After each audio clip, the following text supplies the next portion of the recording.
It is almost Exilecon, and I am so excited to learn more about Path of Exile 2.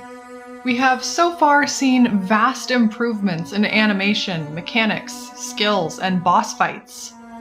The most recent trailers were tasty crumbs that further emphasized these improvements.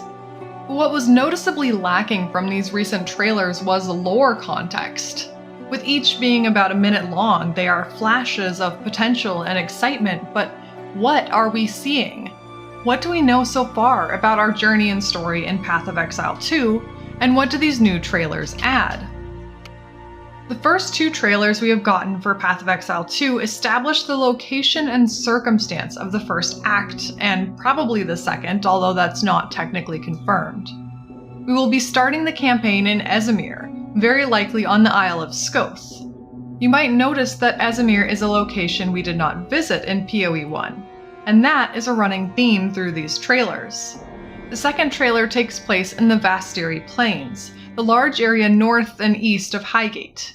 We join a Marraketh caravan as it travels through the plains, and the caravan acts as our town, so the actual distance we cover across the Vasteri Plains is uncertain. I'll talk about the actual content of these locations, but for now, let's try to trace a path of exile. A path our exile takes in the new campaign.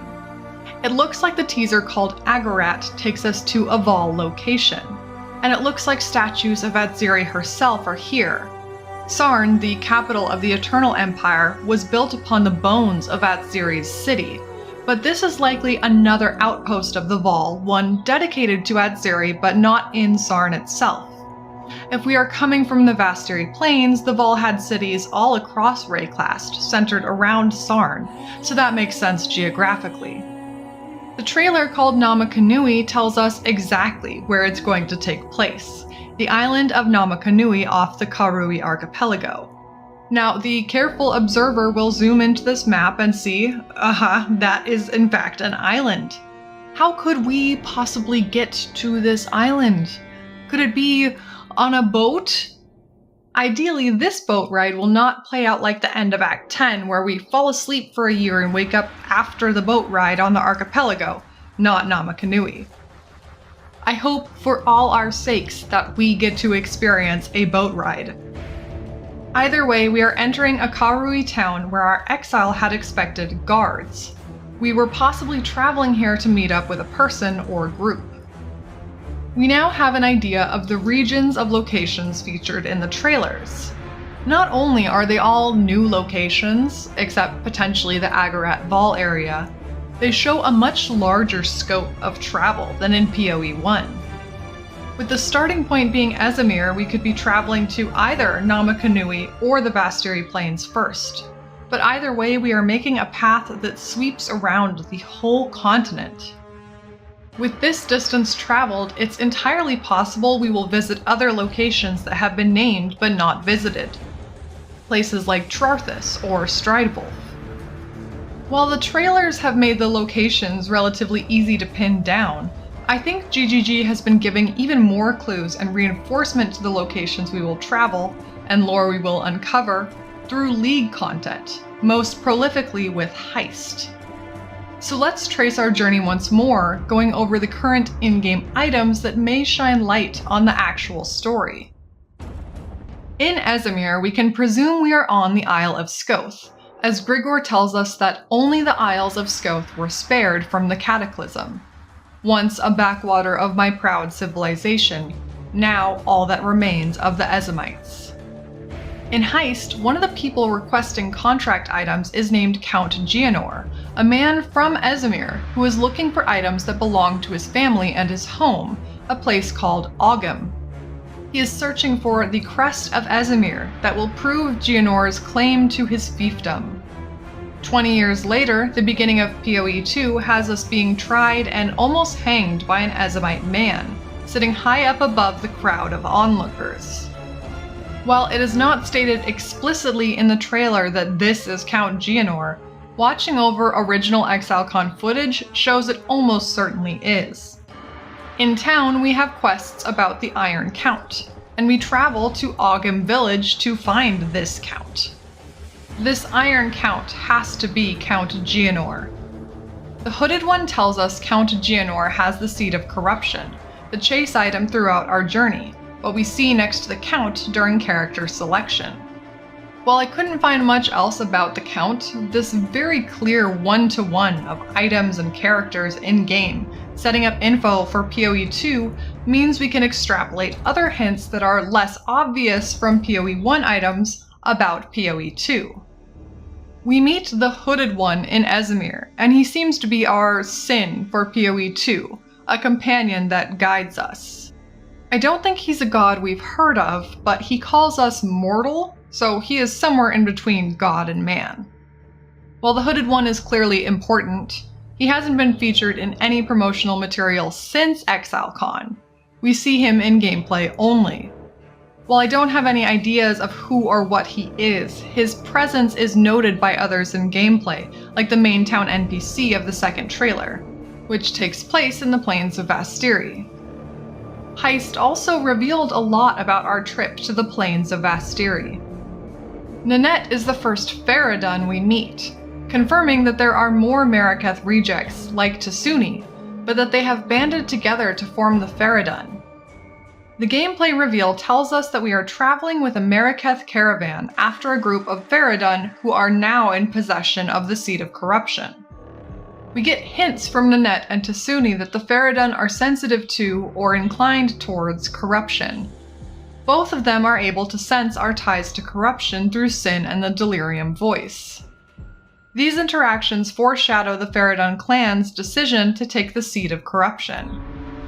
Adia of the Rogue Harbor is a Mariketh, whose home is likely the same Ardura caravan we travel on. Adia says, "I am from the northern reaches of the plains of Vasteri. My home caravan has 92 carts, all of which are beautifully set with colorful tapestries and shaped metal." That sounds strikingly like what we see, with colorful tapestries and enough carts to be considered its own traveling city. Adia and Nanette set the backdrop for the dynamic we can expect from Sekima Asala and Risu, the faradon defector. There are also a lot of heist contract items that relate to the Mariketh and faradon. Two of the contractors have a rivalry, named Condor Larcius and Bazira, over these items. One of these is the incense of Keth, which is a container of sap from an Aturi tree, known only to grow at the meeting point of the Seven Waters, which is now gone. I'm not sure where among the Vasteri Plains these Seven Waters might have been, but you can see in this screenshot that Risu has the lost city of Keth as a dialogue option, meaning we will either learn more about Keth or actually travel there ourselves. There may even be a connection between the Titans introduced in Crucible League and this part of PoE 2's campaign. The trailer features massive figures that somewhat resemble the Titans in Crucible. And if we refer to that same screenshot, we can see the Valley of the Titans is another dialogue or travel option from Risu the Defector. While Crucible League itself doesn't have a story, perhaps meeting with the Titans causes some awakening that we will encounter in PoE 2, like what we see in the trailer. There are even two items, one in Heist and one in Crucible actually, that mention an ancient Mariketh woman named Orbala. In Heist, it's the contract item Orbala's Fifth Adventure, a story that Condor, the person contracting the item, doesn't even care about. He just wants to take the artifact from Bazira. Holding this reference to a story close to the chest is suspicious, especially in the context of the Crucible item, Orbala's Stand. These boots call Orbala a warrior, not just a girl, who stood against a bandit king amongst an inferno. Sounds like a pretty good story, maybe one of her other 4 adventures. The boots also mention a battle taking place in Stridewolf, an area of the map that has been mentioned only very briefly in previous lore. One of High Templar Vol's collaborators during the Purity Rebellion was General Kastov of Stridewolf. While there's no Orbala or Stridewolf dialogue option from Risu to confirm, I suspect that Stridewolf could be one of our new destinations, one of a few that have been depicted on our map of Rayclast since PoE 1, but never visited. Assuming we continue the circle, our next destination would be Agarat, possibly somewhere in the proximity of Sarn, although the Vaal Empire under Atziri stretched far enough that it could be almost anywhere. I mentioned the statues that look like Atziri, but what I didn't mention was the terrifying, fleshy monster lady that rises up out of the slime at the end. The blood-soaked medallion, released in Crucible, says Atziri ordained that we exploit the weaknesses inherent in our slaves, and this is attributed to Guatalitsi, architect of flesh. I'm seeing statues of Atziri, I'm seeing fleshy monsters, I'm thinking these are all connected. Guatalitsi is actually one of the architects in the Temple of Atzoatl, who resides in the Pools of Restoration. I don't think that means we're visiting Atzoatl again, although it's not impossible. Another clue for Agarat might be in Heist, and yes, I realize that all of my evidence is from these two leagues. There are two people who each only contract one item, rival suitors of a mysterious woman, Anton Laffrey and Selwyn Eddard. They both want Vaal items to present to this woman. Anton seeks the golden Napuatsi idol, a small statue of Viper Napuatsi, the female Vaal Legion general. Selwyn wants a mirror of Teclatepetzi. Selwyn wants a mirror of Teclatepetzi, who is apparently a Vaal queen who we have not heard about. He quips that Anton can cross the Vasteri on his family fruits to prove he loves this mysterious woman more than Selwyn does. I have no idea if that's relevant, but it's another mention of the Vasteri Plains. What's definitely relevant is the establishment of two powerful Vaal people, a general and a queen, who we have not seen in depth before. Finally, we travel to Namakanui.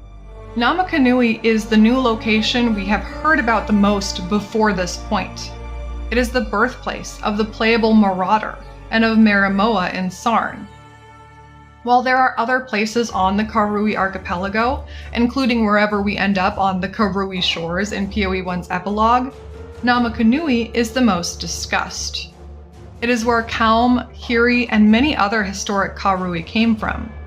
And the look of this trailer really reflects that unique culture. Unlike the Karui shores where Oriathan refugees hole up, wherever we are visiting on Namakanui is local, established, and intricately decorated.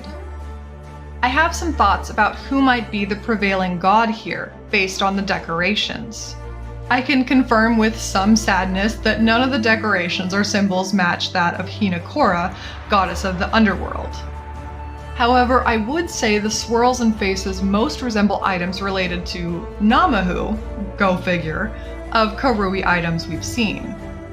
So rather than retreading information about Kaum, who left Namakanui to traverse Rayclast and followed Tukohama, we might be learning more about Karui who stayed on Namakanui, who followed Namahu.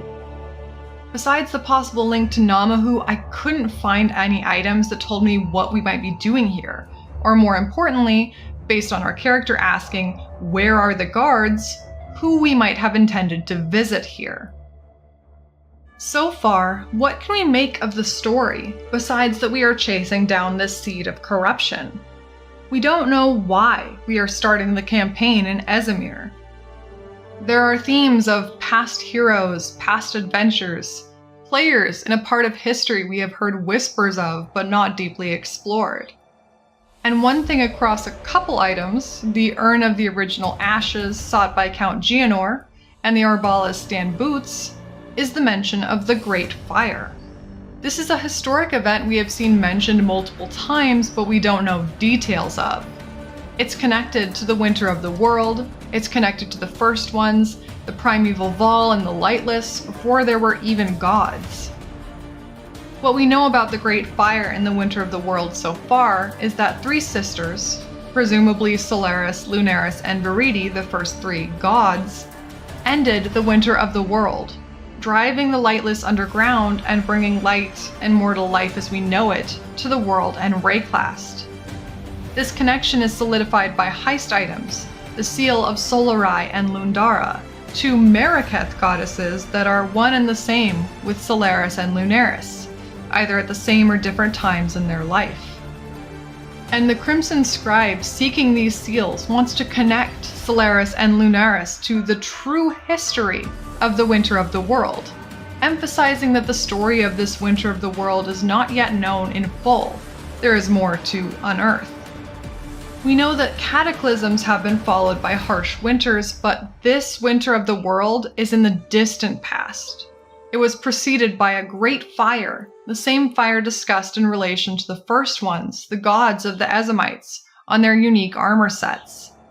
If the first place we visit is Ezamir, where the Great Fire is most relevant, and our second location is Vasteri, where the Mariketh who recognize Solarai and Lundara live, our journey in PoE 2 could be related to retracing and discovering this truth of the Winter of the World and the Great Fire that came before it.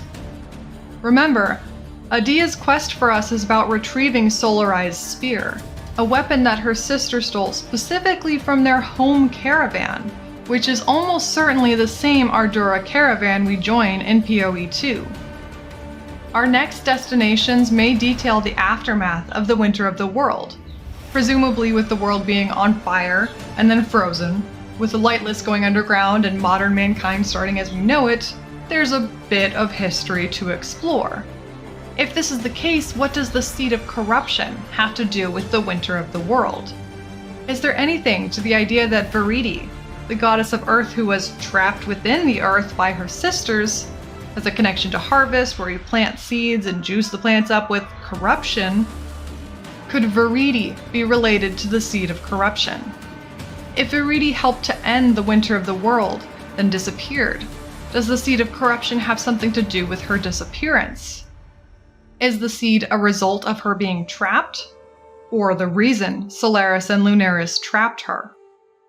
Consider that Oshabi calls the corruption life force as well, saying they are the same. Oshabi was abandoned by the Azmiri because the land that called to her was asking her to sacrifice a child, but the other Azmiri stopped Oshabi before she could kill the child. The land stopped talking to Oshabi until she found the grove, and Oshabi agreed to become the first daughter of Rayclast, grown and changed by the grove. I think it's possible that the Seed of Corruption is not tied to the beast, the most obvious and probably most supported lore connection, but instead the seed is connected to Viridi and the history of the Great Fire and Winter of the World. That would explain why certain peoples who are connected to these events are keen on taking the Seed of Corruption for itself, like the faradon, who are rejects of the Mariketh who once worshipped Solaris and Lunaris. Viridi was rejected by her sisters. Maybe that explains the faradon's sensitivity to corruption, if Viridi is a source of corruption.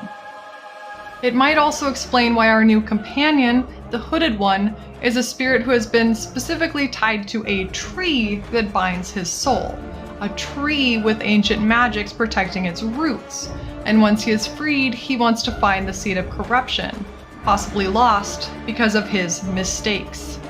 A mystic tree that can hold souls seems in line with harvest, Azmiri, Viridi, and more natural afflictions.